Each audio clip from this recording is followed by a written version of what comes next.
আড্ডা।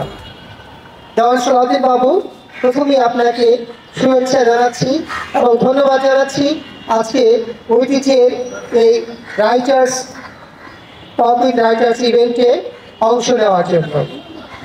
দেওয়ান সালাউদ্দিন বাবু, উনি আপনারা জানেন ওনার অনেক রকমের পরিচিতির মধ্যে আমরা ইতিমধ্যে যিনি বলেছি উনি যেমন সাহিত্যিক, রাজনীতিবিদ, চিকিৎসক।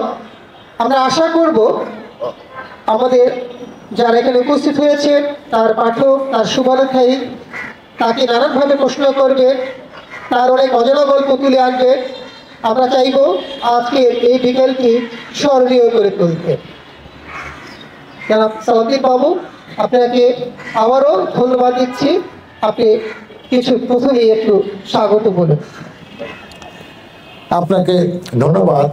টক উইথ রাইটার এই একক আড্ডা অনুষ্ঠানে আজকে উপস্থিত থাকতে পেরে আমি নিজেকে খুব সৌভাগ্যবান মনে করছি। আমি কৃতজ্ঞতা প্রকাশ করছি ঐতিহ্যের কর্ণধার আরিফুর রহমান নাঈম ভাইকে, যার উসিলায় আজকে সাহিত্যিক ডাক্তার সালাউদ্দিন এ পর্যন্ত হাঁটি হাঁটি পা পা করে এসেছেন। কারণ উনি আমাকে প্রথম সুযোগ দিয়েছিলেন আমার জেলখানা স্মৃতি নিয়ে একটি বই ব্যয় করার। ওনার কাছে যখন আমার কোনো একটা লোক গিয়ে ঐতিহ্যের সাথে কথা বলেন, উনি আগ্রহ প্রকাশ করলেন এবং উনি আমাকে সুযোগ দিয়েছেন।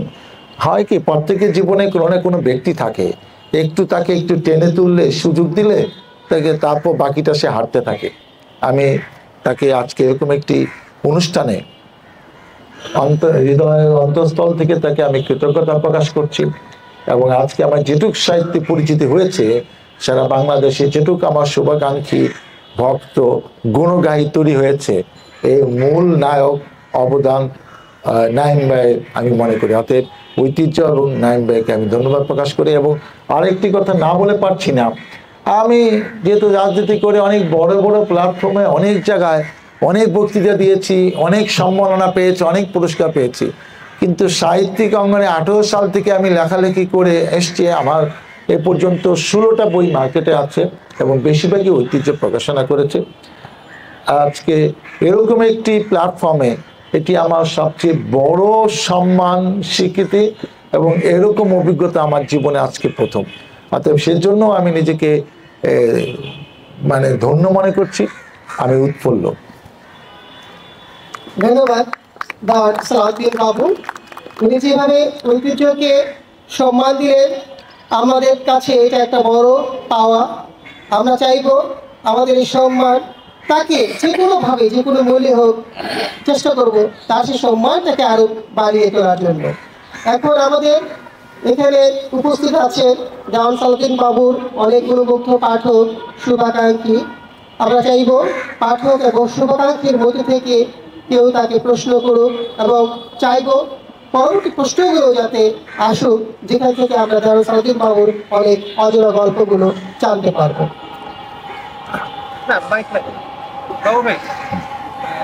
আপনি তো লেখার জগতে আসছেন রাজনীতিবিদ হওয়ার পর। আপনি কি ছাত্র অবস্থায় চিন্তা করেছিলেন রাজনীতিবিদ হবেন নাকি লেখক হবেন? এতে কোনো বা চিন্তা থেকে কি এসেছিলেন এই জায়গায় দুটোতেই? আপনি কিন্তু দুটো জায়গায় সফল একজন মানুষ আমি বলি। এবং বাংলাদেশে যেটা হয়েছে, রাজনীতিবিদদের লেখালেখির অবস্থা খুবই নগণ্য। আমরা পেয়েছিলাম হয়তো শাহ মোয়াজ্জেম হোসেন সাহেবকে, আর দুই একজন হাতে গোনা পাওয়া যায়। কেন ওবায়দুল কাদেরের লেখালেখিকে আপনি স্বীকৃতি দিতে চান না? ঠিক আছে, এটা আছে, খুবই নগণ্য। তো ওই জায়গাটা থেকে আপনি এই চিন্তাটা আসলো কখন যে না লিখতে হবে আমাকে বা আমার লেখা উচিত, এইটাকে কখন আসলো? সাহিত্যের প্রতি আমার একটা দুর্বলতা ছিল। আমি ছোটবেলায়, তখন হয়তো 8, 9, 10-এ ক্যাডেট কলেজে পড়ি, তখন আমি কবিতা টবিতার দিকে হঠাৎ ঝোঁক আসলো এবং আমি খাতাপত্র সব ভরে ফেললাম। এবং আমার দিয়ে একটি পরীক্ষার রেজাল্টও খারাপ হলো, টার্মিনাল পরীক্ষা, যেটা 4 মাস পর হয়। তো ক্যাডেট কলেজে নিয়ম হলো কি, principal, vice principal, class teacher এবং অ্যাডজুটেন্ট সবার কমেন্ট কিন্তু বাসায় আসতো। তো সবাই কমেন্ট করছে যে সে ছাত্র হিসেবে খারাপ না, কিন্তু ইদানিং সে খুবই অমনোযোগী, সে সাহিত্যিক হবেন, কবিতা নিয়ে সে খুবই ব্যস্ত আছেন। তা আমার ছুটিতে আমার বাবার কাছে যখন এই রিপোর্ট আসতেন, উনি আমাকে একদিন জিজ্ঞেস করলো যে এইসব কি। আমার খাতা চেক করে সে কবিতা খাতা 3-4টা পেলেন। তো সে একটা কমেন্ট করলে, আমার ছেলে ক্যাডেট কলেজে পড়ে কবি হবেন, হ্যাঁ ঠিক আছে। সেই কবিতা টবিতা আমার আব্বা পুড়িয়ে ফেললেন, আমাকে বেশ কিছু উত্তম মধ্যম দিলেন।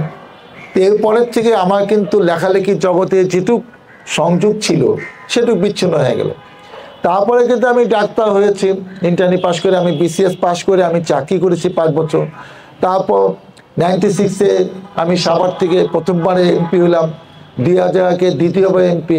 এগুলো কিন্তু চলছে। তারপর শেখ হাসিনা এসে আমাদেরকে এমন জায়গায় রাখলেন, হয় পালিয়ে থাকি, নাহলে জেলে থাকি, নাহলে বিদেশে থাকি, আর এর মাঝামাঝি কোনো পথ না, এলাকায় যাইতেও পারি না। তো তখন পালিয়ে এই যে জেলে গিয়ে প্রথম মনে হলো যাচ্ছে জেলে অনুভূতিটা একটু একটু করে লিখি। এটাকে ঠিক জেলে আমার প্রথম বই যেটা আমি জেলখানার ভিতরে লিখেছি, যেটা পরে প্রকাশিত হয়েছে, আমার জেল আমার ঘর। আমরা অনেক জায়গা থেকে প্রকাশ করেছি, কিন্তু নাইম ভাই আমাকে যেটা করে দিয়েছে যে আমি 3বার জেলে ছিলাম, 3বার জেলে থেকে 3টা বই লিখেছি। জেল জীবনের কথা, আলো আদালে ঝলকানা, পরে 2টা বই, 3টা বই একসাথে জেল সম্পর্কে না নিয়ে জেলখানার ভিতরে পড়ে একটা নাম দিয়ে প্রকাশ করলাম। আমি কিন্তু এইভাবে বই যখন লিখেছিলাম তখনও কিন্তু ভাবি নাই যে এই বই আমার প্রকাশ করতে হবে, এটা লিখে আমি রেখেই দিয়েছিলাম। হঠাৎ করে পুরানো পাণ্ডুলিপি দেখে মনে হলো আচ্ছা এটা একটা বই করলে কেমন হয়। এই যে বই নিয়ে চিন্তা ভাবনা, তখনই কিন্তু তাদের সেই অফারটা পেলাম। তখন এই 3টা বই এনে তাদের হাতে দিলাম, তারা কাটছাট করে এটা বের হইলো। আমার কিন্তু জীবনে সাহিত্যিক হব, ওই যে আব্বা মায়ের কথা চিন্তা করে সাহিত্যিকের চিন্তা কিন্তু মাথার থেকে চলে গিয়েছিল, ওইটা আমার মাথায় ছিল না। আমার ডাক্তারি নিয়ে এবং আমি রাজনীতি করবো সেটাও কিন্তু আমার মাথায় ছিল না, কারণ আব্বা 90 সালে মারা যাওয়ার পরে আব্বা সাভারে এমপি ছিলেন, আব্বা 45 বছর চেয়ারম্যান ছিলেন। অতএব আমি রাজনৈতিক পরিবারের সন্তান, কিন্তু আব্বা আমাকে তৈরি করেছে যে মানুষের সেবা করতে হবে, তোমার ডাক্তার হইতে হবে, বড় ডাক্তার হইতে হবে, পোস্ট গ্রাজুয়েশন ডিগ্রি নিতে হবে, একটা হাসপাতাল থাকতে হবে, সেই হাসপাতালে কর্ণধার হইয়া তুমি সরকারি চাকরি করবা, হাসপাতাল ম্যানেজমেন্ট করবা, এরকম একটা পরিকল্পনা ছিল। কিন্তু আমি রাজনীতিবিদ আর ছোটোখাটো যে ক্ষুদে সাহিত্যিক হইলাম, এটা কিন্তু পরিস্থিতি আমাকে বাধ্য করেছে। ওই যে অনেকে বলে না যে অনেকে যদি সুপ্ত প্রতিভা থাকে কোনো এক সময় এটা বিকশিত হয়, এবং বিকশিত হওয়ার যদি সুযোগ থাকে, কেউ যদি টেনে বিকশিত করা স্কোপ করে দেয়, তাহলে বিকশিত হওয়ার একটা স্কোপ কিন্তু থাকে। তো সেরকম একটা প্ল্যাটফর্মে এসে কিন্তু আমি লেখালেখি করেছি, এবং এখন আমি আপনাদের এটুকু বলতে পারি আমি রাজনীতি তো আছি, লেখালেখি আমি বাদ দিব না যতদিন বেঁচে থাকি। আমি টুকটাকটাই লিখতে যাব, এটা আমার একটা ভালো লাগার জায়গা। কে আমার বই পড়ছে, আগ্রহ নিয়ে পড়ছে কি পড়ছে না, কিংবা শুধু বই কিনে বাসায় সুন্দর করে সাজিয়ে রাখছে, এইটা আমাকে কোনো ইনফ্লুয়েন্স করে না। কিন্তু আমাকে লিখতে আমাকে সবসময় বলে যে আপনি কিছু লেখেন, এবং আমার এমন কিছু কাজ করার ইচ্ছা আছে যেটার জন্য মানুষ কখনো কখনো আমাকে মনেও করবে। যেমন কিছু গবেষণামূলক কাজ করে আমি পরিশ্রম করতে পারি। আমার এমনও নজির আছে, রাত 12টার পরে লিখতে বসেছি, আজান দিয়ে দিয়েছে, নামাজ পড়ে শুয়ে পড়েছি।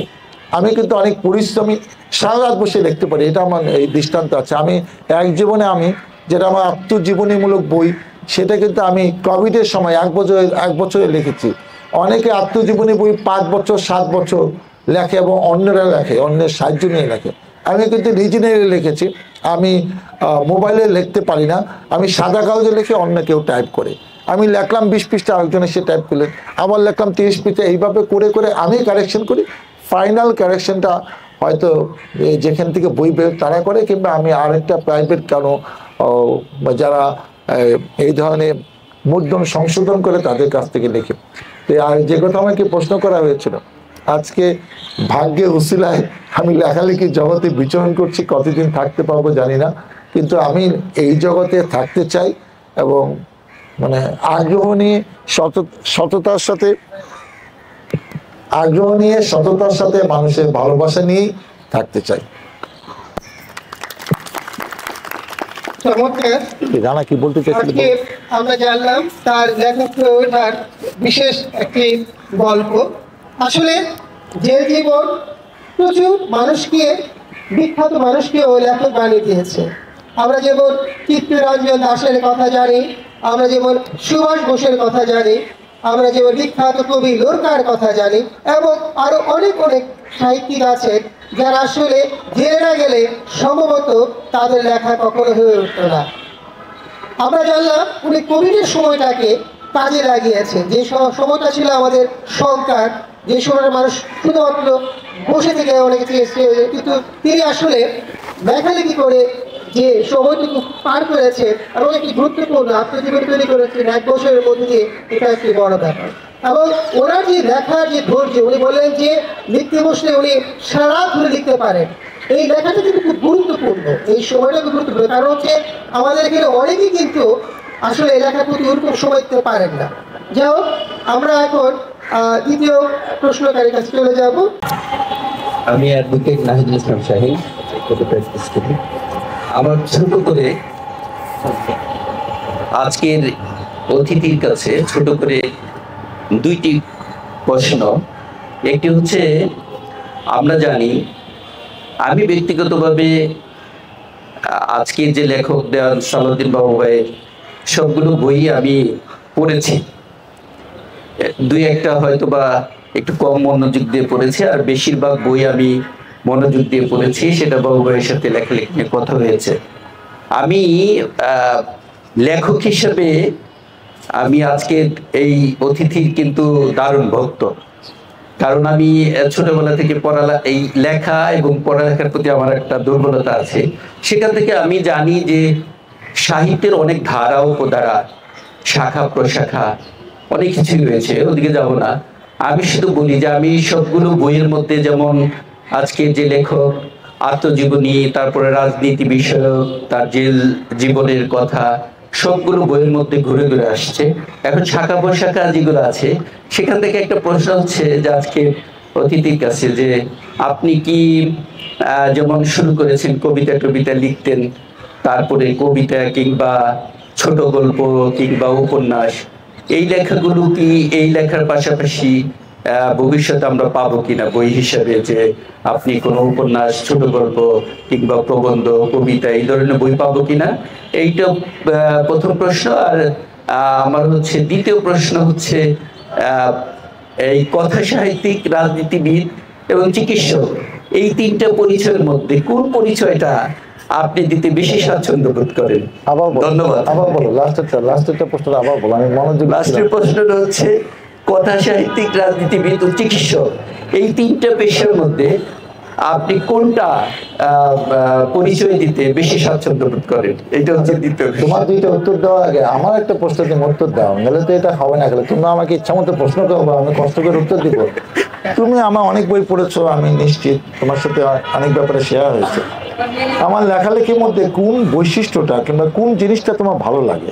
আমার বই তো একটা, আমার আত্মজীবনী বল, আমার জীবনী, আমার বাবাকে নিয়ে আমি লিখেছি, জেলের কাহিনী লিখেছি, ভ্রমণ কাহিনী লিখেছি।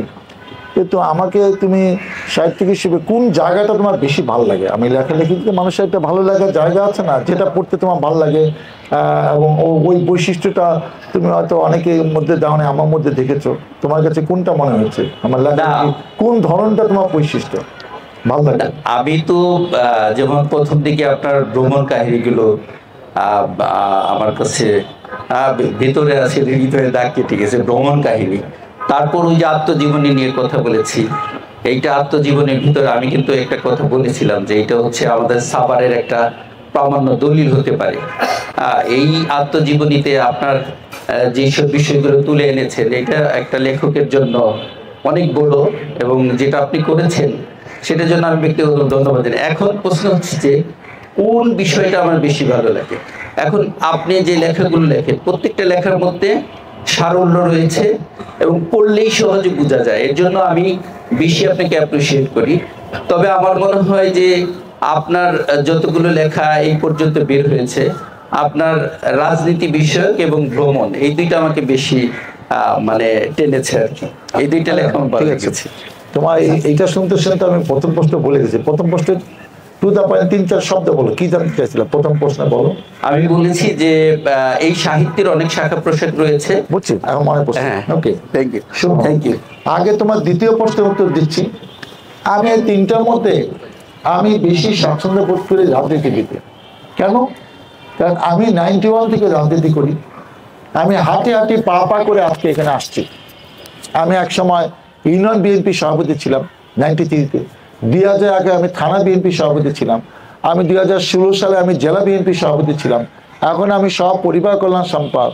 আমি 2 বার ইলেকশন করেছি, আমি 4টে ইলেকশনে অংশগ্রহণ করেছি, এবার 5মবারের মতো ইনশাল্লাহ ইলেকশন করতে যাচ্ছি ধানের শীষ প্রতীক নিয়ে সামারে। এই যে একটা মানে শত শত আমি চেয়ারম্যান ইলেকশন, উপজেলা ইলেকশন, পৌরসভা ইলেকশন, সেখানেও প্রার্থীর পক্ষে আমি ক্যাম্পিং করেছি। এই যে একটা বিশ্বাস এবং এই যে একটা দক্ষতা আমি অর্জন করেছি, আজকে আমি অহংকার নিয়ে মানে আমি আমার অভিজ্ঞতা থেকে বলতে পারি, আমি যখন হেঁটে চাই একজনের সাথে হ্যান্ডশেক করলে আমি 90% শিওর ও আমাকে ভোট দিবে কি দিবে না। আমি একজনের দিকে তাকিয়ে দেখে, এখানে অডিয়েন্স বসে আছে, আমি তাকিয়ে দেখে বলতে পারি 80% লোককে এ ভোট দিবে, এ দিবে না, এ দিবে, এ দিবে না। এটা আমার অভিজ্ঞতা। যে জায়গাটা আমি এত দক্ষতা অর্জন করেছি, যেটার জন্য সারা বাংলাদেশে অনেকে আমাকে চিনে, তো সেইটাই তো আমার ফার্স্ট প্রায়োরিটি, কারণ ওইটা আমি এক্সপার্ট হয়েছি। আর সাহিত্য অঙ্গনে একটা বিশেষ পরিস্থিতিতে আমি আসছি, এখানে এমন সব সাহিত্যিক ব্যাপার লোকেরা বসে আছে, এদের সামনে বসতেও আমি হেজিটেট করবো। আমি নিশ্চিত এখন ওরকম কাউকে যদি চিনি যে ওরকম লোক আসছে, আমি আস্তে করে চলে যাবো, ভাই আমি এখানে থাকবো, নাহলে আমার এখানে থাকতে আমি স্বাচ্ছন্দ্য বোধ করছি না।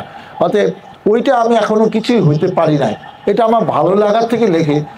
এখনো অনেক কিছু ভুলভাল লিখি, কিন্তু এর মধ্যে আমার কিছু ভক্তকুল শুভাকাঙ্ক্ষী গুণগায় তৈরি হয়েছে, সেটা আলাদা করা। তুমি যেটা বলেছো প্রথম প্রশ্ন, আমাকে 2-1 বছর আগে 2-1 সাংবাদিক সুযোগ পেলে প্রশ্ন করেছে, এবং আমার ওয়াইফ একদিন একই প্রশ্ন করেছে, আচ্ছা সাহিত্যে মূল শাখা, কবিতা, ছোট গল্প, উপন্যাস, এগুলো নিয়ে তুমি কিছু চিন্তা নাই, তুমি খালি নিজেকে নিয়ে আত্মজীবনী, তুমি তোমার বাবার জীবন বৃত্তান্ত সবচেয়ে ভালো জানো, তুমি লিখেছো, তুমি ভ্রমণ কাহিনী কোথায় কোথায় ঘুরছো আমাকে নিয়ে, পরিবারকে নিয়ে, সেগুলো লিখেছো, জেলে কাহিনী লিখছো, তো আসল যেটা কাহিনী সেটা কবে লিখবা? তো ওনাদেরকে যে উত্তর দিয়েছিলাম, আমার ওয়াইফকে একই উত্তর দিয়েছিলাম, সাংবাদিকদের উত্তর দিয়েছি, রাজনীতিবিদদের নিয়ে অনেক বদনাম আছে। কারণ কবিতা অন্যের লেখে আসে, এরশাদ সাহেব নিজে লেখছে না কাকে নিয়ে লেখছে আমি জানি না, এই যে ওবায়দুল কাদের নিজে লেখছে না কাকে নিয়ে লেখছে আমি জানি না, শেখ সেলিম, আরও অনেক এরকম আওয়ামী লীগের কিছু কিছু লোকে আমি সবার নাম মনেও নাই, বলতেও চাই না। তো এরা যে একজন এমপি মন্ত্রী হয়ে যখন কবিতা লেখে এবং তার কিছুই করতে হয় না, সে নিজেও লেখে না, তার নিজের টাকাও লাগে না, কে কি করতেছে আমি জানি না, তো এরকম খাতায় আমি নাম লেখাতে চাই না যে একসময় প্রশ্ন করবে যে এটা কি ডাক্তার সালাউদ্দিন আসলে নিজে লেখছে না লেখছে। যখন মানুষের আস্থা হবে যে না না ওনার অনেক বই আছে, উনি ইচ্ছা করলে কবিতা লিখতে পারে, উনি ইচ্ছা করলে ছোট গল্প লিখতে পারে, উনি ইচ্ছা করলে উপন্যাস লেখার মতো দক্ষতা যোগ্যতা ওনার হয়েছে, যখন হবে বইলা মানে আশেপাশের লোক মনে করবে, তখন আমি এই জগতে বিচরণ করব। এখন আমার মনে হয়েছে যখন আমি আস্তে আস্তে এখানে হাঁটতে পারি, ঢুকতে পারি, আমার ইচ্ছা আছে সামনে যে আমি বই লিখবো, একটা কবিতার বইও একটা ছোট গল্পের বইও আগামীতে আসবে। আমি প্রথম চয়েস করলাম যে আমি ছোট গল্প লিখবো, তারপরে আমি উপন্যাসে লিখবো, এই জুলাই নিয়ে, 71 নিয়ে, 52 নিয়ে, এইগুলাও লেখার ইচ্ছা আছে। ইনশাল্লাহ আগামীতে আমার এই সেক্টরে বিচরণ করার ইচ্ছা আছে। ভালো মন্দ জানি না, কিন্তু আমি চেষ্টা করব, আমি আপনাদেরকে কথা দিলাম। আমি আনোয়ার হোসেন রানা, আমাদের আজকে যিনি অতিথি, ওনার নির্বাচনী এলাকা পাতালে ইউনিয়ন, একটি ইউনিয়ন, সেই ইউনিয়ন পরিষদের আমি প্যানেল চেয়ারম্যান। তো আজকে প্রধান অতিথি আমাদের যিনি একজন ইতিমধ্যে কথা সাহিত্যিক, রাজনীতিবিদ ও চিকিৎসক হিসাবে ব্যাপক পরিচিতি লাভ করেছেন, ডাক্তার দন সালাউদ্দিন বাবু ভাইয়ের নিকট। আমি প্রথমত তার বইয়ের যে বৈশিষ্ট্যটা আমি একটু আগে বলতে চাই। আমাদের বাবু ভাইয়ের বইয়ের বৈশিষ্ট্য একটু থামো, মানে কয়টা বই পড়ছো? মানে বইয়ের বৈশিষ্ট্য বলতে হলে তো অন্তত একটা বই পড়ে বলা যাবে। আপনার বেশ কয়েকটি বই পড়েছি। ঠিক আছে, বলো। আপনার বইয়ের যে বৈশিষ্ট্যটা সেটা হচ্ছে আপনার লেখার সাথে মানে ম্যাক্সিমাম লেখকের বইয়ের সাথে কিছু কিছু মানে মিল থাকে, কিন্তু আমাদের নেতা যে বইগুলো লিখেছে সেটা তার বাস্তব অভিজ্ঞতা থেকে এবং তার নিজের ব্যক্তিগত জীবনী, তার পারিবারিক জীবনী, তার রাজনৈতিক জীবনী থেকে। মানে এই জিনিসটা দ্বিতীয় কোনো ব্যক্তি নকল করবে কিংবা উনি কারো কাছ থেকে লিখছে এরকম কিছু না। তো যাই হোক, এই বইয়ের বৈশিষ্ট্যটা হচ্ছে যে বইয়ের ভিতরে যা আছে তা সম্পূর্ণ তার নিজে, এটাই হলো তার বইয়ের একটা মূল বৈশিষ্ট্য।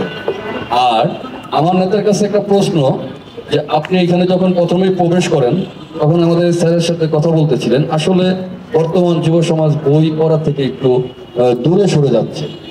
কেন এটা কিভাবে রিকভারি করা যায়? তো আমি ব্যক্তিগতভাবে আপনার কাছে একটা প্রশ্ন করতে চাই। আপনি আমাদের দুইবারের সংসদ সদস্য, ইতিমধ্যে আমরা আপনাকে দেখেছি এই শিক্ষা প্রতিষ্ঠানগুলোতে আপনি নিজে গাড়িটি নিয়ে একা, তখন আপনার কোনো সিকিউরিটিও আপনার সাথে নেন না, গাড়ির মধ্যে বিভিন্ন আপনার লেখা বই, আপনার বানানো কিছু গিফট, সেগুলো নিয়ে আপনি একটা শিক্ষা প্রতিষ্ঠানে চলে গিয়েছেন। ওইখানে গিয়ে শিক্ষার্থীদের সাথে আপনি একটা কুইজ প্রতিযোগিতা, সেখানে তাদের সাথে কথাবার্তা বলে আপনি আপনার বইগুলো গিফট করতে আমরা দেখছি।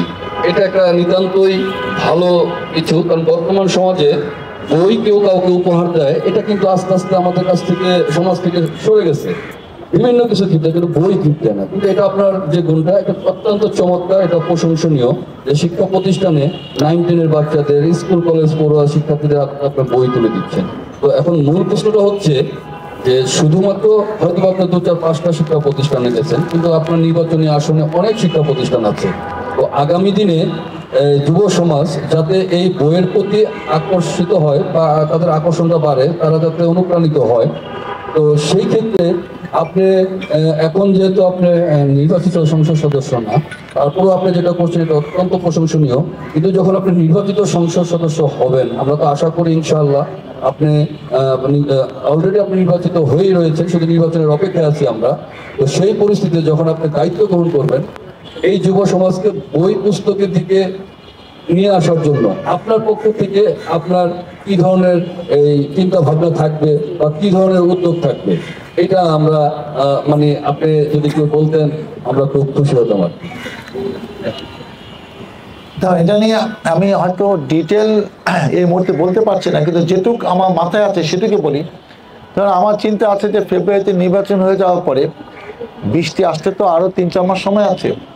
এর মধ্যে সাভারে আমরা, সাভার কলেজে কিংবা কোনো একটা মাঠে আমরা একটা 7 দিনের মধ্যে 7 দিনে একটা বই মেলা করলাম। তো ঐতিহ্যকে দায়িত্ব দিলাম যে ভাই আপনি একটা বড় প্রকাশনী, আপনার সহ আরও কিছু প্রকাশনীকে সাভারে আসেন, আমি আপনাকে দায়িত্ব দিতে পারি যে আপনারা মানে মন খারাপ করে ফেরত আসবেন না 7 দিনে। কারণ আমি যখন এই 7 দিন ধরে এই এই এই মেলাটা দেখভাল করব এবং প্রতিদিন বিকালে সাংস্কৃতিক অনুষ্ঠানে একটা ব্যাপার থাকবে, অনেক লোক সমাগম হবে। তো অনেক লোক সমাগম হলে এখানে আমার বই আছে 15-16টা, এবং এখানে আমার বই কিনলে অনেকে অটোগ্রাফ পাওয়া যায়, আমার কাছে এসে একটা ছবি তুলতে পারবে। এই সুযোগ তো অনেকেই নেবে আমাদের দেশে রাজনীতির প্রেক্ষাপটে, এগুলা তো খুব একটা কমন ব্যাপার। তো এইটা করলে তো আমি, এবং এটা করতে গিয়া কেউ হয়তো মানে আমাকে সন্তুষ্টি করার জন্য ভালো লাগা থেকে এটা করলো, কিন্তু এটার জন্য একটা উল্লেখযোগ্য সংখ্যক ইয়াং জেনারেশন কিন্তু মোটিভেশন হবে, যাচ্ছে আমরা বইটা আহ্বান একটু পড়ি। তো এইটা একটা কিছু একটা ব্যাপার। আরেকটা হলো আমার বইগুলো যাতে ব্যাপক প্রচার পায়, আমি সাভারে হয়তো 8-10টা জায়গায় সিস্টেম করে দেবো যে আপনি এই বইগুলো এত % কমিশন আপনি বিক্রি করতে থাকেন, সমস্যা নেই, আমার লাভটা ভুলে যান, আপনি লাভ নিয়ে বিক্রি করেন। আমার নিজের একটা জায়গা প্রপারে যেখানে আমার বই শুধু এই 16টা বই থাকবে। তো আমি যে জিনিসগুলো এখন বললাম, তোমার কি মনে হয় না যে এইভাবে করলে আমার একটা প্রচার হবে?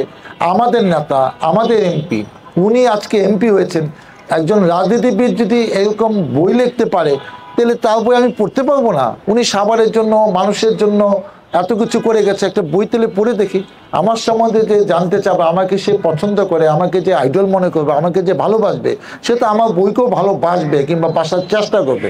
সেই সুযোগটা আমি তৈরি করে দেবো। আরও অনেক যদি কোনো পরিকল্পনা নাকি নাইম ভাই বিজ্ঞ মানুষ, তার সাথে আলাপ করে আর কীভাবে আমরা বইটাকে, যেমন বই পুরস্কার দেওয়া আমি এখনই দিচ্ছি, এটাও ব্যাপক হারে দিব। এবং এখন যেহেতু ইলেকশনের সময়, ইচ্ছা করলে আমি একটা প্রতিষ্ঠানে গিয়ে 1-1.5 ঘন্টা সময় হয়তো কতটুকু দিতে পারবো জানি না, কিন্তু এই ধারা অব্যাহত থাকবে। এবং সেটা আরও গুরুত্বপূর্ণ হিসেবে সবাই দেখবে যে একজন এমপি নিজে এসে 1.5 ঘন্টা উপস্থাপনা করতেছে। আমার কুইজটা এমন হয়, আমি একটা প্রশ্ন করি, আমার কাছে কিছু প্রশ্ন থাকে, কিছু মাথায় থাকে, সে উত্তর দিল, বলে আচ্ছা তুমি দাঁড়াও, হলো আচ্ছা এখন পুরস্কার, এখন উত্তর, এখন পুরস্কার। এরকম সিস্টেম না, কুইজ তো লেখালেখি মানে রিটার্ন পরীক্ষা না, কিন্তু মৌখিক পরীক্ষা মতো। আমি প্রশ্ন করছি এক মাইক দিয়ে, আর এক মাইকে সে উত্তর দিচ্ছে। তো এই সুযোগগুলো তো আমরা এখনই করছি, সামনে করলে তো এটাও তাদের জন্য একটা দৃষ্টান্ত হবে যে একজন এমপি এরকম করতে পারে। আমরা তো এমপিতে কি দেখায়, দাপট, তার সাথে 2 জন গানম্যান, 20 জন লোক, 30টা হুন্ডা, এই ধারা তো এখন আর বাংলাদেশে চলবে না। কারণ এই ধারা চললে তাহলে শেখ হাসিনা পালাইতো না। শেখ হাসিনা এটা খাওয়াইতে চাইছিল কিন্তু খাওয়াইতে পারে নাই। হাইয়েস্ট তুমি যা যা অন্যায় করে হাইয়েস্ট লেভেলে করে ফেলছো। কিয়ামতে আমার দেখে ফেলেছি বাংলাদেশে, খালি বাকি কিয়ামত দেখা। তো সেই অবস্থা তার পরিণতি সে ভোগ করেছে। মানুষকে এখন স্বস্তি দিতে হবে। যে মানুষকে কল্যাণ করবে না, মানুষের পাশে না থাকবে, মানুষকে তাকে দেখে তার সেন্টিমেন্ট, ইমোশন, আবেগ, দাবি দেওয়া বুঝবে না, ওই গিয়ে দাবি পূরণ করার সময় শেষ। তোমাকে বুঝতে হবে যে এই কাজ করা যাবে না, এই লোককে নেওয়া যাবে না, ওকে প্রশ্রয় দেওয়া যাবে না। এখন সেই সময় চলে আসছে, যে না বুঝবে সে রাজনীতিতে থাকতে পারবে না, জনপ্রতিনিধি হইতে পারবে না, এইবার জিততে পারবে, সামনে জিততে পারবে না। নিশ্চিন্ত থাকো, কোনো খারাপ মানুষকে ভোটের মাধ্যমে কেউ কোনোদিন নির্বাচিত করে না, আমি নিশ্চিত। যখন ভোট লাগে না সেটা অন্য কথা, কিন্তু ভোটে কখনো কোনো খারাপ মানুষ নির্বাচিত হয় না, নির্বাচিত হয়ে খারাপ হয়। তো খারাপ হলে সামনের বার সে আবার হইতে পারবে না, এটাই তো নিয়ম। কিন্তু সেই সুযোগটা জনগণ পায় নাই, কারণ জনগণের ভোট তো লাগে নাই। বলো। বিসমিল্লাহির রহমানির রহিম। আমি আপনার ম্যাক্সিমাম বইগুলি পড়েছি এবং বইগুলোর যে ধারাবাহিকতা আছে, যে এক পৃষ্ঠা পড়লে পরের পৃষ্ঠা পড়তে মন চায়, এই ধরনের বই। এবং মন চায় না, মন চায় না। এবং আপনার শুনলে অবাক হবেন যে আমি যে আপনার বইগুলো যখন পড়েছি, ম্যাক্সিমাম বইগুলো আমি এক রাতে শেষ করছি, যেটা পারি না সেটা 2 রাত, অর্থাৎ রাতে আমি 11টা করে ধরেছি, যতক্ষণ লাগে। তুমি তোমার ফ্যামিলিকে খুব জ্বালাতন করছো, প্যারা দিছো। এখন আমার প্রশ্ন হলো, এই জুলাই আগস্টে আপনি 2024-এর 5 তারিখ 6 তারিখ থেকে আপনি বিভিন্ন শহীদ পরিবারের জন্য কাজ করেছেন এবং আমি যতটুকু জানি শহীদদের নাম ফলক আপনি উন্মোচন করেছেন। প্রত্যেক শহীদের সাভারের প্রত্যেক শহীদ ফ্যামিলিকে আপনি অনুদান দিয়েছেন, তাদের সাথে কথা বলেছেন। আমার প্রশ্ন হলো, এই সাভারের যে শহীদ যারা হলো এবং যারা এই জুলাই আগস্টে যারা রাজপথে ছিল, এই ধরনের সবকিছু নিয়ে আপনি একটা বই বের করবেন কিনা, এটা আমাদের প্রত্যাশা। যদি একটা বই বের করেন তাহলে আমরা এটা নিয়ে আরো আগ্রহ প্রকাশ করতেছি যে এই বইটা বের করলে অনেক কিছু থাকবে সাভারে। যেমন আপনার রাজনীতির মাঠে ঘাটে বইটা, এটা কিন্তু অনেক আওয়ামী লীগ নেতাদের নাম ওখানে আছে। এই ধরনের কিছু বই যদি আপনি বের করেন, আমার মনে হয় এই বইয়ের মাধ্যমে আপনি চিরকাল সাভার এবং বাংলাদেশের মানুষের কাছে জীবিত থাকবেন।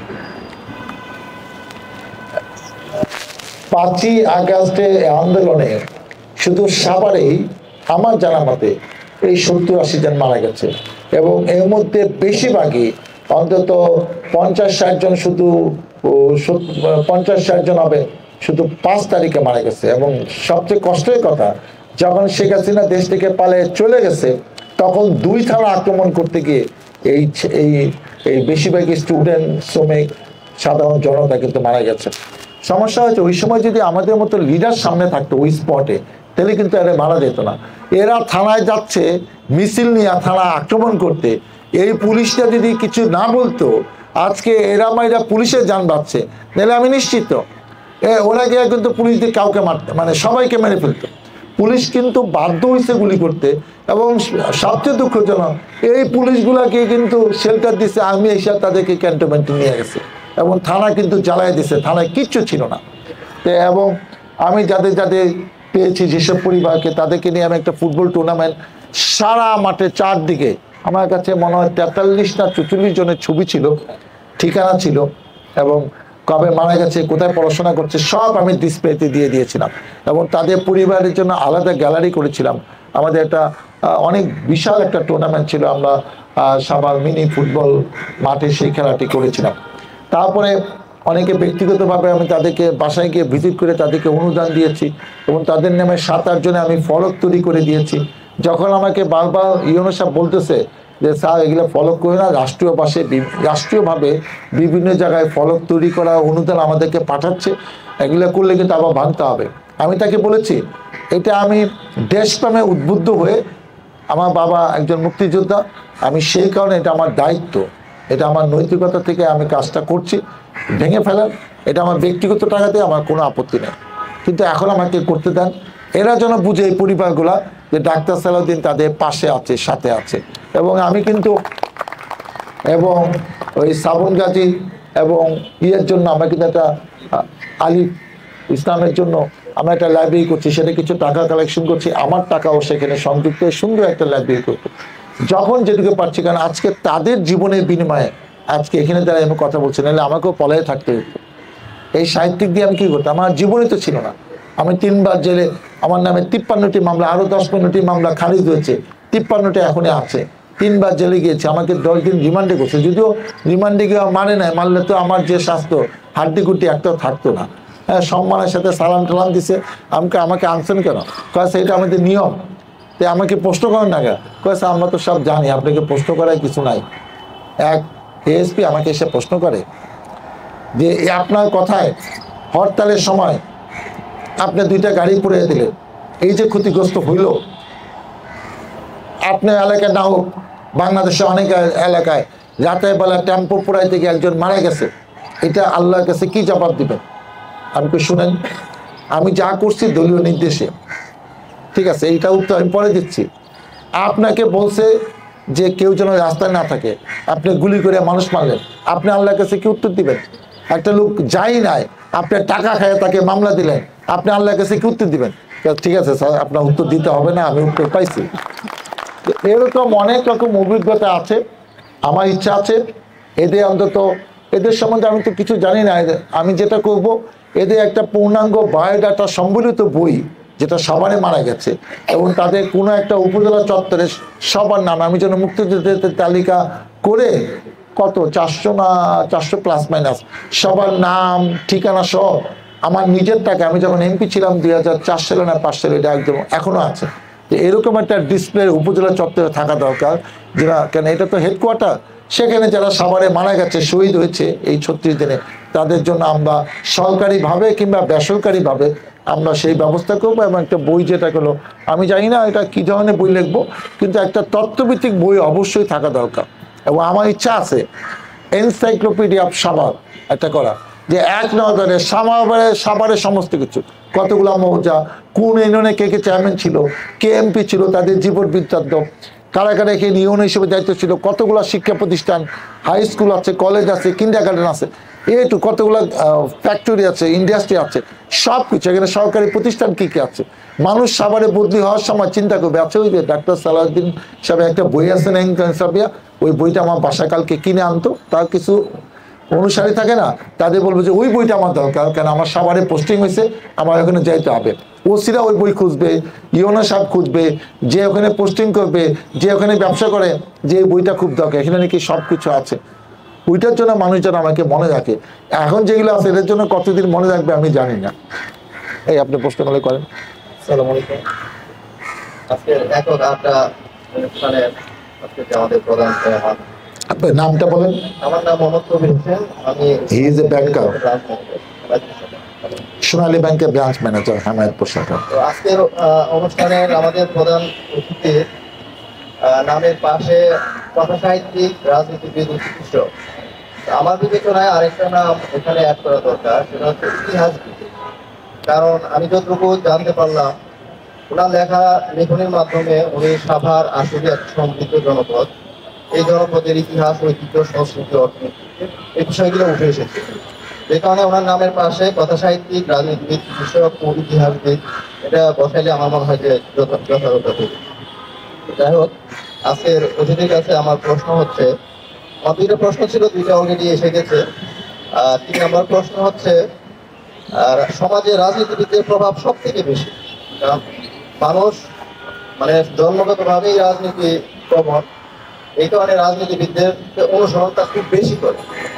তো আপনি একজন রাজনীতিবিদ হিসেবে সাভার আশুলিয়াতে আপনার অনেক ফলোয়ার আছে, তো সাহিত্যিক হিসেবে সাভার আশুলিয়ার প্রতিটা জনপদে বা না হোক প্রতিটা ইউনিয়নে আপনি তরুণ পাঠক এবং লেখক তৈরির জন্য কোনো উদ্যোগ গ্রহণ করবেন কিনা, এটা আমার প্রশ্ন। ধন্যবাদ। শুনে সব প্রশ্নে কিন্তু চট করে আমি উত্তর দিতে পারছে না, কারণ আমরা তো 17 বছর পালিয়ে থাকতে থাকতে আমাদের মাথা এখন অনেক কিছু ক্যাচও করে না, যে আমরা সামনে কি কাজ করব কি করব না। তে মানুষকে সচেতনতা করতে হলে অনেক কিছুই করতে হবে। আমি জোর করে আমি এমপি দেখে আমার বই পড়তে হবে, কিনতে হবে, আমার বইয়ে প্রত্যেক ইউনিয়নে স্টল থাকবে, এরকম কোনো নিয়ম আমি করতে চাই না। অপেক্ষা করেন, একটা সম্মিলিত পরিকল্পনা নিয়ে এগিয়ে যেতে হবে। আমরা দেখি মানুষের আগ্রহ কেমন, তবে এটাকে একটু প্রচার করার জন্য আমি মনে হয় প্রশ্নটা ক্লিয়ার করতে পারিনি। আমি শুধু আপনার পাঠক হওয়ার জন্য বলিনি, আমি জেনারেলি বলেছি যে নতুন লেখক এবং পাঠক মানে সাহিত্যের প্রতি যে আমাদের উদাসীনতা বা বই পড়ার প্রতি যে নতুন প্রজন্মের যে অনীহা, এই অনীহাকে দূর করে মানে নতুন নতুন পাঠক সৃষ্টি বা লেখক সৃষ্টির জন্য উদ্বুদ্ধমূলক কোনো কর্মসূচি আপনার হাতে নেবেন। শুনেন, আপনি আমাকে যত বড় সাহিত্যিক মনে করছেন, আমি তো মনে করি না। মানে এই পাঠক কুলকে মানে ইন্সপিরেশন দিয়ে বই পড়ে উদ্বুদ্ধ করা, এটা কিন্তু খুবই কঠিন কাজ। এই সময় এক সময় ছিল, এটা অনেক আগে কথা বলছি, যে সেইটা আস্তে আস্তে করে মানে বই মানুষ মানে পড়া আস্তে আস্তে ছেড়ে দিচ্ছে। আমার জানা মতে হুমায়ুন আহমেদ আবার নতুন করে ইয়াং জেনারেশনের মধ্যে একটা প্রাণ চাঞ্চল্য তৈরি করলো যে না না, এই বইটা এক নিঃশ্বাসে পড়তে খারাপ লাগে না। এবং হুমায়ুন আহমেদের অনেক বই আছে এক রাতে বই লেখা, এরকম সে নিজেই স্বীকার করেছে যে প্রকাশককে এমনভাবে চাপ দিচ্ছে ঈদের আগে, সে কোনো কোনো বই বিপদে পড়া, সে তো নানা কাজে ব্যস্ত থাকতো, এক রাতে এক বই লিখে দিচ্ছে। আপনি সকালে এসে 10টার সময় এসে ভাই আমার বইটা, উনি টাকাটুকু অ্যাডভান্স নিয়ে নিছে যে আমার বইটা, কয় কী করেন কালকে আপনি এটা আসতে পারবেন 7টার সময়? কয় কেন? দেখি কি দিতে পারি।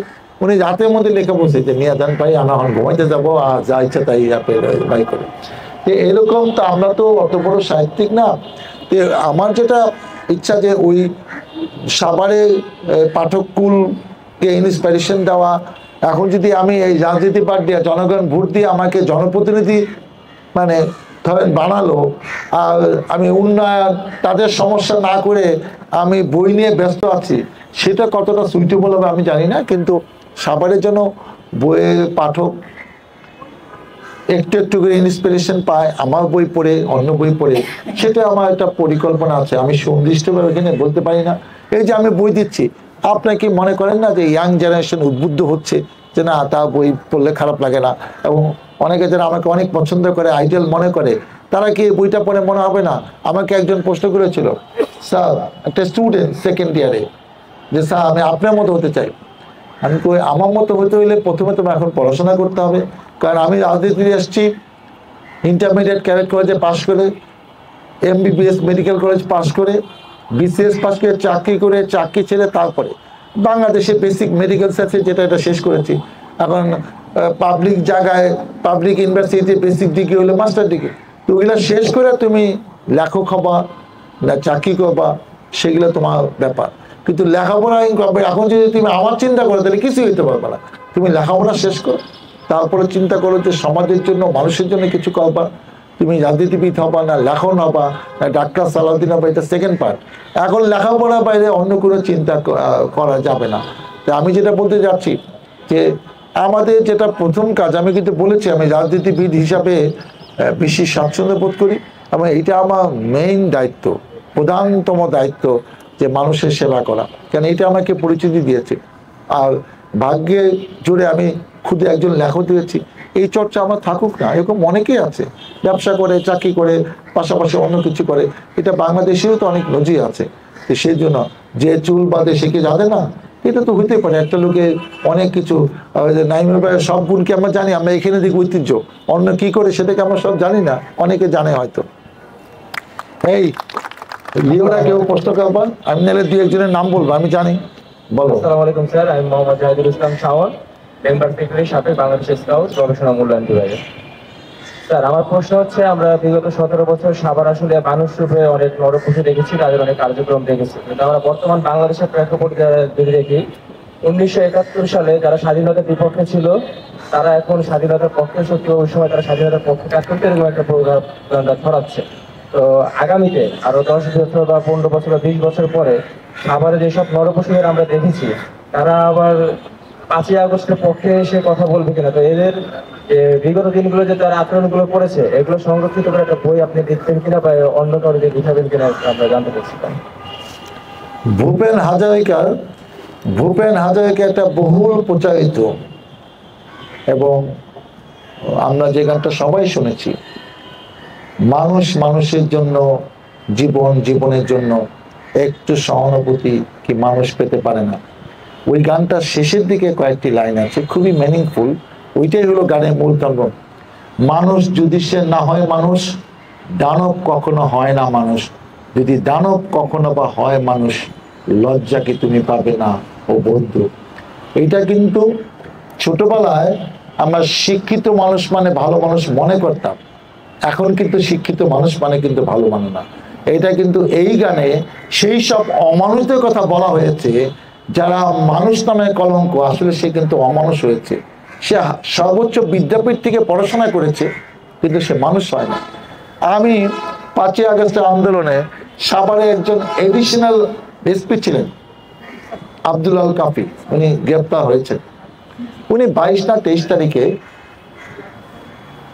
আন্দোলনের সংগ্রামে 6 জনকে গুলি করে হত্যা করেছে। তার মধ্যে পরবর্তীতে আমি দেখেছি সবাই স্টুডেন্ট। এবং ওইটাকে হাইড করার জন্য ওই দিন সন্ধ্যার পরে রাতের বেলা একটা ভ্যান গাড়িতে লাশগুলোকে তুলে পেট্রোল ঢেলে আগুন জ্বালিয়ে দিয়েছে। আমাদের কাছে ভিডিও আছে, ট্রাস্ট মি। যখন সে ভ্যান গাড়িতে তুলছে, পেট্রোল ঢেলে দিচ্ছে, ভিডিওতে দেখা যাচ্ছে একজন এখনো নড়াচড়া করছে, তখন তার জীবন আছে। বিইং এ মুসলিম, তুমি লাশ দাফন না করে একজন সরকারি কর্মকর্তা, ঢাকা ইউনিভার্সিটি থেকে মাস্টার ডিগ্রি পাস করা, তুমি লাশ জ্বালিয়ে দিলা প্রমোশনের জন্য। শেখ হাসিনা তোমাকে একদম প্রমোশন দিয়ে আকাশে বাতাসে উড়ে ফেলবে। তো এই যে সব অমানুষদের, এই যে যারা দায়িত্ব পালন করছে, ওসি, এসপি, ডিসিএসপি, তুমি ভালো না তারা ভালো থাকবে, তারা পরিবারের কাছে সম্মান থাকবে। তার ছেলে তাকে প্রশ্ন করবে, বাবা তুমি যা করছো এর জন্য তোমার জেল হওয়া দরকার। যদি সে মানুষ হয়ে থাকে। অনেক ছেলে দেখছি বিদেশি পয়সা, বাবা অনেক হয়েছে, তোমার টাকা আমার প্রয়োজন নাই। আমি অনেক ঘটনা জানি, তোমার যা টাকা হয়েছে এটা আমি দিয়ে দেবো একদিন, আর কোনো টাকা আমাকে পাঠাবে না। তাইলে তুমি যা করবা সেইটা কৃতকর্মের ফল পারিবারিকভাবে, সামাজিকভাবে তোমাকে ন্যাচারাল ডিজাস্টার বলে একটা কথা আছে, তুমি অন্যায় করে পার পেয়ে যাবে, এটা ভাইব না কখনো। অতএব এই যে যেসব যারা এগুলো করতেছে, কারণ আমরা যদি সোচ্চার থাকি, আমরা ভালো মানুষরা যদি রাজনীতির মানে সোচ্চার থাকি, ওই দুষ্ট লোকগুলো যদি আমি প্রশ্রয় না দেই, কিছুই করতে পারবে না। ওদের পিটিয়ে মেরে ফেলার দরকার নাই, ওদের মামলা দেওয়ার দরকার নাই, ওদের যদি এলাকায় কোনো গুরুত্ব না থাকে সেটাই তো ইম্পর্টেন্ট। ও বাংলাদেশের নাগরিক, প্রচলিতানের বিচার হবে, আইন তো আমি নিজের হাতে তোলার দরকার নাই।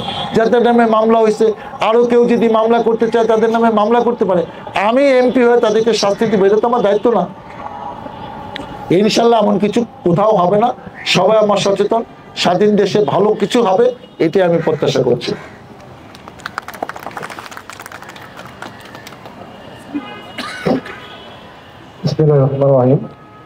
আমি সালেক, একজন ব্যবসায়ী, পাথরা ইউনিয়ন, আশুলিয়া, সাভার, ঢাকা। আমি আপনার সবগুলো বই পড়ি নাই, কিছু বই পড়েছি, কিন্তু এখানে না আসতাম, জানতাম না আপনি এতগুলো ভুলে গেছেন। তোবা আলবি মন প্রস্তুতি নাও, তো আমার প্রশ্নের উত্তর দিবা। সাভারে অনেক রাজনীতিবিদ আসছে, আগামীতে আসবে, কিন্তু আমরা দেখেছি রাজনীতিবিদ এবং চিকিৎসক অনেক দেখেছি, কিন্তু সাহিত্যিক, রাজনীতিবিদ, চিকিৎসক তিনটা সমন্বয়ে পদবি নিয়ে আর আমরা আজ পর্যন্ত সাভারে কোনো পলিটিক্স দেখি নাই বা কোনো দেখে নাই, আগামীতে দেখবো কিনা আমি জানি না। তো আমার প্রশ্ন হচ্ছে যে আমি আমার ছেলে সন্তানকে যখন বলবো, আপনার আইডিয়াল নিয়ে কথা বলবো, সে যখন আপনার বই যাবে, হ্যাঁ, আপনি বলবে ওই বইটা তুমি পড়ো, সেখন প্রশ্ন করে বইটা পাবো কোথায়? হ্যাঁ, আমার প্রশ্ন হচ্ছে যদি আপনি সাভার থেকে হতে পারেন, এমপি হতে পারেন, আমার কথা হচ্ছে প্রতিটি মাধ্যমিক স্কুলে পাঠাগার আছে, মানে কিছু কিছু বই যদি আপনি দিয়ে দিতেন, এটা মনে ভালো হতো, বাচ্চারা পড়তে পারতো বা আমাদের সন্তান জানতে পারতো। এটা ভালো প্রস্তাব, এটা আমার চিন্তা ভাবনা আছে। ইলেকশনের পরে সেসব কার্যক্রম আমরা শুরু করবো। আমি ইলেকশনের আগে বদনামটা নিতে চাই না, কারণ আমি এটা যদি এখন প্রেশার দিই, চাপ দেই, প্রত্যেক স্কুল, অনেক স্কুল গিয়া জোর করে লক্ষ, 1000, 10,000, 20,000 টাকা বই কিনে আসবে, এটা একটা বদনাম হবে যে উনি চাপ দিয়ে প্রত্যেক স্কুলে বই কিনাচ্ছে। ওয়েট করে, বই এমনিই কিনবে। আমার 15টা বই, আমি নিজে অনেক জায়গায় বই আমি 1 সেট করে গিফট দিলাম, আপনারা 2 সেট বই কিনলাম, এটাও হতে পারে। যে সেই চিন্তা আছে, এটা চিন্তা আপনাকে করতে পারে। মানুষ অনেক সচেতন, অন্যান্য ব্যাপারে রাজনীতিবিদদের নিয়ে অনেক রকম বদনাম আছে, সেই বদনাম নতুন করে আমার গায়ে না লাগুক, এটার ব্যাপারে আমি অনেক সচেতন। মন দাঁড়াও। আমার নাম রাকিব। আমার একটা প্রশ্ন হচ্ছে, এক জীবনে আপনি এই বইয়ের অনেকগুলো অধ্যায় লিখেছিলেন, কোন অধ্যায় থেকে সবচেয়ে বেশি আবেগতাড়িত হয়েছে? সুনীল গঙ্গোপাধ্যায় একটা বইয়ের নাম আত্মজীবনী কোনো বই, অর্ধেক জীবন। সাংবাদিকা তাকে প্রশ্ন করেছিল যে ভাই, যদি আপনার বলতে আপত্তি না থাকে, আপনি আপনার এই বইটা মানে অর্ধেক জীবন নাম দিলেন, যদি কোনো কাহিনী থেকে বলতে পারেন এই অডিয়েন্সের উদ্দেশ্যে। সে বললেন যে দেখেন, আমি তো এখনো বেঁচে আছি, কতদিন বাঁচবো জানি না, তা আমার জীবনে সব কিছুকে বইতে আমি দিতে পারলাম না। তারপর আরো অনেক কত রকম ঘটনা আছে, সব কিছুকে আমি বইতে লিখতে পেরেছি, পারি নাই, তাই আমি নাম দিলাম অর্ধেক জীবন, পুরাটাতে আমি লিখতে পারি নাই। আমিও কিন্তু আমার বইয়ের নামে এক জীবনে আমি একসময় লায়েন্সের গভর্নর, বাংলাদেশের 7টা জেলা, আমি কিন্তু এক জেলার 2 বছর আগে ডিস্ট্রিক্ট গভর্নর ছিলাম। এটা সর্বোচ্চ পোস্ট ওই ডিস্ট্রিক্টে, যেটা মানব সেবা, উই সার্ভ, যেটা মূল মন্ত্র, সেটা আমরা নিজের টাকায় আমরা মানুষকে সেবা করি। লায়েন্সের গভর্নর ছিলাম, আমি এমপি ছিলাম, আমি সরকারি চাকরি করেছি, ক্যাডেট কলেজে, মেডিকেল কলেজে পড়াশোনা করে, এবং আমি আরও অনেক প্রতিষ্ঠানে কিন্তু দায়িত্ব পালন করেছি। সব কিছু তো সব জায়গায় বলা যায় না। আমি শিশু হাসপাতালের সম্মানিত চেয়ারম্যান ছিলাম, আমি জাহাঙ্গীরনগর সিনিয়র সিন্ডিকেটের মেম্বার ছিলাম, আমি অনেক 14-15টা স্কুল কলেজ মাদ্রাসার সভাপতি ছিলাম, আমি লেখক ছিলাম, মানে অনেক কিছু এক জীবনে করেছি। তো আরও অনেক কাহিনী এখানে বৃত্তান্ত আছে, তো সেজন্য আমি নাম দিয়েছি এক জীবনে আমি অনেক কিছু করেছি, এইভাবে তো বলা যায় না। তাই আমার নামটা এই কারণে আছে যে আমি এক জীবনে অনেক কিছু করেছি মানুষের জন্য, সমাজের জন্য। এই বইতে বলে পাওয়া যাবে। এখানে কিছু কিছু আবেগধর্মী কথা আছে। সেটা হলো যে আমার বাবা মারা গেছেন, আমি আমার বাবা মানে জানাজাতে থাকতে পারিনি, এটা একটা ইমোশনাল ব্যাপার। কি প্রেক্ষাপটে মারা গেল, একটা স্কুলে পিকনিক নিয়ে গ্যাঞ্জাম, রাত 11টার সময় গিয়ে চিল্লাচিল্লি করতে গেলে স্ট্রোক করে গ্রামে মারা গেলেন। তারপর আমার বোন হাসপাতালে মারা গেছে, আমি দাঁড়িয়ে আছি, আমার বোন স্বপ্ন দেখছে যে আমার ভাই একজন ডাক্তার, তাকে অনেকে চিনে, একজন বিএনপি নেতা, সে জানে না তার কথায় কত কিছু হবে, বিদেশ থেকে ডাক্তার চলে আসবে, আমি তো মারা যাব না, আমার ভাই তাকে বিপদ থেকে উদ্ধার করবে। তার সেন্টিমেন্ট আমি বুঝতে পারতেছি, কিন্তু আমি তাকে বাঁচাতে পারি নাই। তার সেন্টিমেন্ট আমি দেখলাম, এটা দেখতে দেখতে সে আমার চোখের সামনে মারা গেল। সেই ইমোশনাল কথা আছে। আমার মা 3 মাস পরে যেদিন রোজা রেখেছে, আজকে আসবো, আমি গিয়ে দেখি, মানে আমি জেল থেকে মুক্তি পেয়ে আমি আমার গুলশান বাসায় আসলাম, এখানে এসে মা এসে আমাকে জড়াইয়ে ধরলো, জড়াইয়ে দেখি মা চোখ দিয়ে পানি পড়ছে, আমি চোখে পানি মুছে দিচ্ছি, ওইসব ইমোশনাল কথা। এবং আমি লিখছি যে এখন মনে হচ্ছে সালেহা ইদ্দিস, সে আমার মেয়ে, তার চোখে পানি আমি মুছে দিচ্ছি। সারা জীবন সে আমার চোখে পানি মুছেছে, আজকে বিশেষ দিনে আমি শক্ত আছি, সে কিন্তু অযোধ্যায় কাঁদছে আমাকে পেয়ে। তারপরে আমি, যেটা গেলো আবেগের কথা, তারপর আমি যে পালিয়ে যাচ্ছি সেটাতে কি যে এক্সাইটিং, দেশ থেকে আমি 111-এ পালিয়ে যাচ্ছি, সরকার সিদ্ধান্ত নিয়েছে আমাকে দুর্নীতি পয়েন্ট হিসেবে তারা লিস্ট দিয়ে দিচ্ছে, আমাকে যে কোনো সময় অ্যারেস্ট করবে। আমি ফলো করছি, ডিজিএফআই আমার লোকজন আছে আর্মিতে, তারা বলছে দোস্ত তুমি 2-1 দিনে, আমি আগে ভিসা করে আমি এখান থেকে বাই রোডে বর্ডার দিয়ে পালিয়ে যাচ্ছি, এবং ইন্ডিয়া হয়ে আমি মালয়েশিয়া গেলাম। সেই যে কাহিনী, ওইটা প্রত্যেকটা লাইন শ্বাস যুদ্ধ কর, যে পড়বে সেও টেনশন করবে যে এরপরে কি, এরপরে কি, আমি অ্যারেস্ট হয়ে যাচ্ছি, শেষ পর্যন্ত কিন্তু অ্যারেস্ট হয়নি। তো এইসব অনেক ইমোশনাল কথা। ছোটোবেলায় আমি যে মজা করেছি, ফান করেছি, মানুষকে কত রকম জ্বালাতন দিয়েছি, যখন আমার 10 বছর 12 বছর, আমার মাকে এক লোক দাওয়াত দিয়েছে, দাওয়াত দিয়ে লাঞ্চের আগে বলে যে আপনার ছেলে তো বড় হইয়া পাগল হবে, এখনই সময় তাকে বিষ খাওয়ায় মাইরা ফেলান। তো আমি কিন্তু এইসব কথা অকপটে লিখছি। আমার জীবনে যা এভরিথিং ব্ল্যাক অ্যান্ড হোয়াইট, একটা লাইন মিথ্যা না, কোনো আবেগের কথা না, সব সত্যি কথা না বইতে লেখা। কারণ কোনটা ভালো কোনটা খারাপ, আপনার কোনটা ভালো লাগবে আমি জানি না, বইটা মনোযোগ সহকারে পড়েন, এটা জীবনের গল্প, আপনার জীবনে এই গল্প অনেক কাজে লাগবে, এটুকু আমি বলতে পারি।